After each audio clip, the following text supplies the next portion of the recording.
नमस्कार, स्वागत है आपका सी न्यूज भारत में। मैं हूं आपके साथ वैष्णवी। वक्त हो चला है न्यूज बुलेटिन का। इस बुलेटिन में जानेंगे कहां बेसहारा लोगों के लिए हुआ अनुभव निधि आश्रम का निर्माण, कहां बड़े हर्षोल्लास से मनाई गई शिरोमणि रविदास जयंती। साथ ही जानेंगे कहां आयुष स्वास्थ्य एवं कल्याण केंद्रों में नहीं खुल रहे ताले। ऐसी ही तमाम खबरों पर होगी विस्तार से चर्चा। ताजनगरी के दानवीर भामा शाह ने एक और सराहनीय नेक पहल की है। रेस्पेक्ट एज वेलफेयर सोसाइटी के बैनर तले बेसहारा लोगों को जीवन यापन हेतु निशुल्क सहारा प्रदान करने के मनोभाव से हाथरस रोड पर उजड़ई में अनुभव निधि आश्रम का निर्माण किया गया है। 20 फरवरी सुबह 10 बजे संत विजय कौशल महाराज आश्रम का विधिवत लोकार्पण और फिर सत्संग प्रवचन भी करेंगे। संस्था अध्यक्ष चंद्रमोहन अग्रवाल, महासचिव जीपी अग्रवाल और संयोजक मुरारी प्रसाद अग्रवाल ने बताया कि कुल 10 बीघे जगह में आश्रम बनाया गया है। फिलहाल 16 कमरों में से 16 डबल बेड उपलब्ध हैं। यहाँ 32 लोगों को अपने घर की तरह रहने की निःशुल्क सुविधा मिलेगी। आज प्रेस वार्ता जो रखी गई है 20 तारीख को 20 फरवरी को रविवार को 11 बजे हमारे पूज्य संत श्री कौशल जी महाराज उस अनुभव निधि आश्रम पर पधारेंगे और अमृत वर्षा करेंगे। मैं सभी लोगों से विनम्र निवेदन करता हूं कि वो वहां आएं और उनके निश्चित रूप से जो अमृत वर्षा करेंगे थोड़ा बहुत अमृत पान करें और उस अनुभव निधि आश्रम को आप देखें, गौशाला देखें, आप गौओं की सेवा कर सकते हैं, आप कमरों को देखें, आप हॉल को देखें। हम किस तरीके से बड़ा उद्देश्य ये है कि जो वृद्ध लोग हमारे पास रहेंगे उनके अनुभव का हम लाभ उठाएं और समाज भी उनसे कैसे लाभ उठा सकता है। स्वास्थ्य के बारे में, शिक्षा के बारे में, हर प्रकार के अगर कोई कानूनी सलाह किसी को आवश्यकता दंपति को हो, परेशानी हो रही हो, हर तरह से हम उनका सहयोग करने को तैयार हैं। खास तौर से जो वृद्ध लोग हैं जिनको समाज में अभी कोई उनको। आगरा से सीनू संवाददाता अनुज उपाध्याय की रिपोर्ट। जिला शाजापुर तहसील शुजालपुर ग्राम उगली संत शिरोमणि रविदास जी जयंती बड़े ही हर्षोल्लास के साथ मनाई गई। सरपंच प्रतिनिधि आर्यन प्रजापति द्वारा कार्यक्रम में संत रविदास जी के जीवन से प्रेरणा लेकर जीवन जीने की सीख एवं विपरीत परिस्थितियों में जीवन जीने की सभी को प्रेरणा लेनी चाहिए। शाजापुर से सीनू संवाददाता राजकुमार धाकड़ की रिपोर्ट।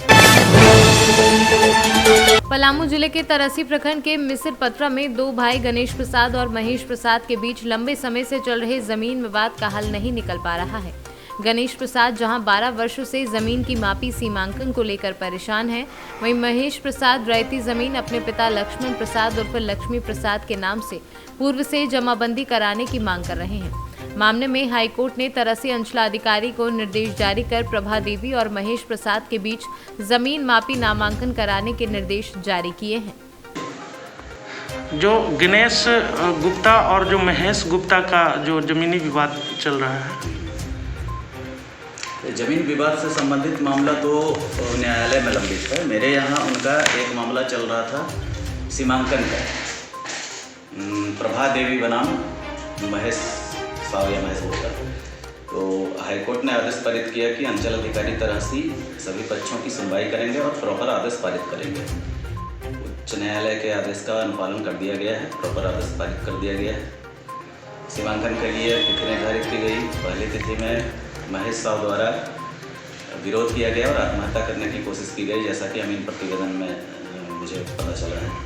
तो फिर पुनः दूसरी तिथि निर्धारित करके फोर्स मजिस्ट्रेट का डिप्यूटेशन किया गया है। दूसरी तिथि में मैं मजिस्ट्रेट के तौर पर उपस्थित था। तकरीबन पूरा 3 महीने लगाया। अमीन ने पहला प्रयास 2-3 घंटे में करके यह खबर दिया कि मुस्तकिल कायम नहीं हो रहा है, इसलिए माफी नहीं किया जा सकता।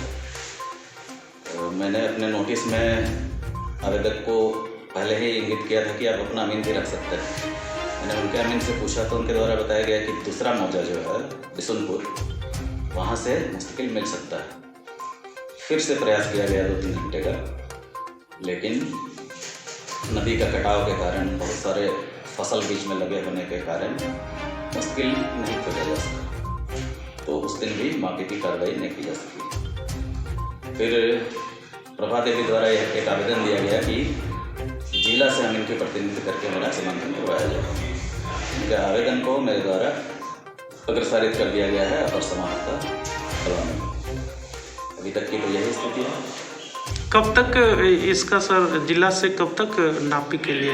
जिला से कब तक किया जाएगा ये तो मैं नहीं बता सकता। तरहसी से सीनू संवाददाता सत्येंद्र कुमार विश्वकर्मा की रिपोर्ट। गरीब आदिवासी बहुमूल्य ग्राम बसंतपुर में पोस्टेड आयुष स्वास्थ्य एवं कल्याण केंद्र की डॉक्टर आहुति राय 3 माह से लापता आयुर्वेदिक आयुष स्वास्थ्य केंद्र में लटके ताले।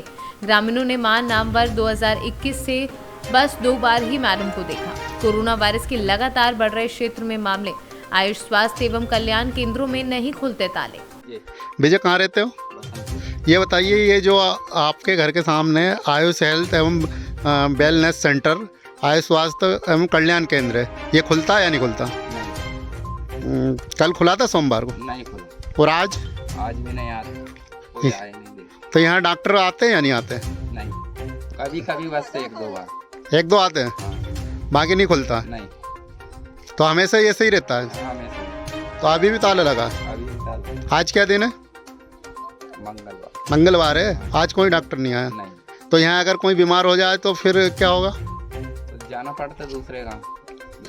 मतलब लाड़ू गोपालपुर जाना पड़े? हाँ। झोला छापों के पास? हाँ। मतलब ये सरकारी डॉक्टर नहीं आ रहा है इसलिए झोला छाप के पास जाना पड़ेगा? हाँ, और तो क्या। ठीक है। चंदा जी कहाँ रहती हो? बसंतपुर रहती हो ना? ये जो आपके घर के सामने अस्पताल है, डेली खुलता है या नहीं खुलता?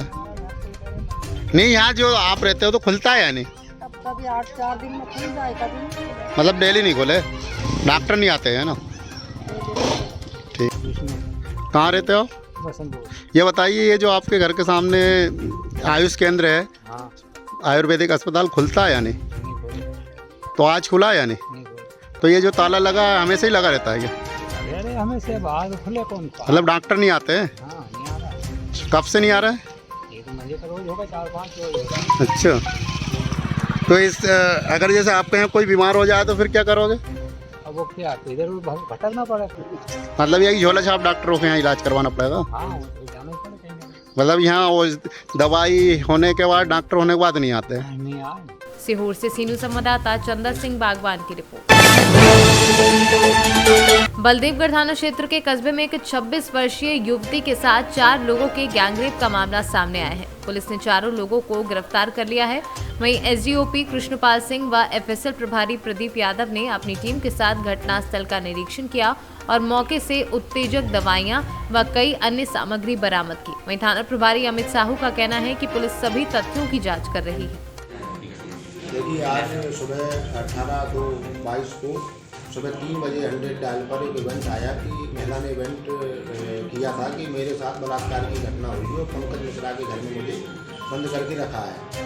तो 100 नंबर की गाड़ी ने तत्काल मौके पर महिला को सहायता की। आरोपी भाग गया था। पंकज मिश्रा जो कमरे में था, महिला को सुरक्षित लाकर थाने में महिला डेस्क में रखा गया और घबराई हुई थी महिला। सुबह जब वायु को दर्द वगैरह उसको शिकायत की तो CSC बलदेवगढ़ में जाकर उसका उपचार कराया। उपचार कराने के उपरांत महिला अधिकारी को बुलाया गया। उसने पूछताछ की। पूछताछ के आधार पर उसके द्वारा 4 आरोपियों प्रदीप, रूपेश, पंकज और जागेश्वर, इनके वह नाम में बताया है कि 4 लोगों ने उसके साथ बलात्कार की घटना को अंजाम दिया है।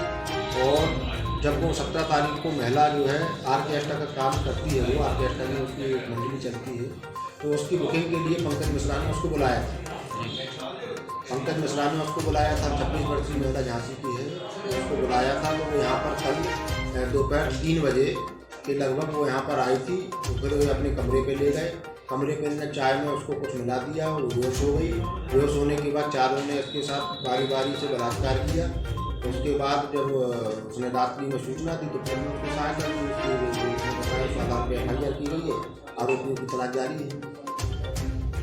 क्या खुलासा, आरोपियों को कब तक पकड़ लिया जाएगा? टीमें गठित कर दी गई है। सभी जगह दबिश दी रही है कि जल्दी जल्दी उनको गिरफ्तार कर लिया जाए। टीकमगढ़ से सीनू संवाददाता राम सिंह यादव की रिपोर्ट।